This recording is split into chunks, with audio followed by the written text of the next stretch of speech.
बयान आते रहते, कभी ब्रह्मा विष्णु महेश के लेकर, कभी उनकी जन्म मृत्यु को लेकर, कभी उनके वृद्धावस्था को लेकर, कभी उनकी आयु को लेकर। क्यों आते रहते हैं ये विवादित बयान? लोग इससे एकदम भड़क जाते हैं क्योंकि आप देवी देवताओं के बारे में गलत कह रहे हो।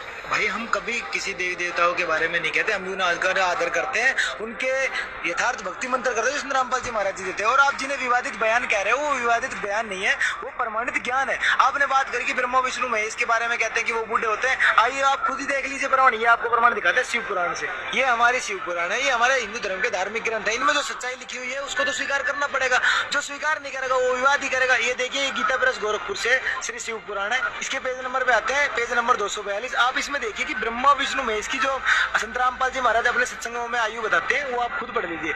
1000 चतुर्युग को ब्रह्मा का एक दिन कहा जाता है और उतनी ही उनकी रात्रि होती है। इस प्रकार क्रम से है ब्रह्मा के एक दिन और एक रात्रि का प्रमाण है।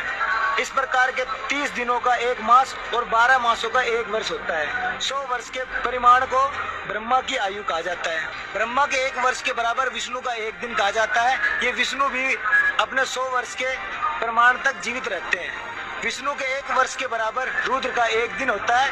भगवान रुद्र भी उस मान के अनुसार नर रूप में 100 वर्ष तक स्थित रहते हैं। अब आपने देखा इस शिव पुराण से कि ब्रह्मा विष्णु महेश की आयु भी इतने इतने चतुर्युगों की है। और आपको दिखाते हैं कि ब्रह्मा विष्णु महेश भी बूढ़े होते हैं और इनकी भी मृत्यु होती है। ये देखिए, ये है मत्स्य पुराण सचित्र हिंदी अनुवादित सहित गीता प्रेस गोरखपुर से, कोड नंबर है 557। अब आप इसके पेज नंबर पे है 615 पेज नंबर है। इसमें देखिए ब्रह्मा विष्णु इंद्र मुनि आदि जन्म मृत्यु और वृद्ध अवस्था से ग्रस्त है। ये उस परमेश्वर के खिलौने मात्र है। अब आपने अपने शास्त्रों से देखा कि उनकी भी जन्म मृत्यु होती है, वो बूढ़े होती है और उनकी आयु सीमित है। संत रामपाल जी महाराज अपने सत्संगों में और अपनी पुस्तकों में प्रमाणित ज्ञान बताते हैं। अब जो इन शास्त्रों को मानता है वो स्वीकार करेगा, अन्यथा लोग विरोधी करते रहे।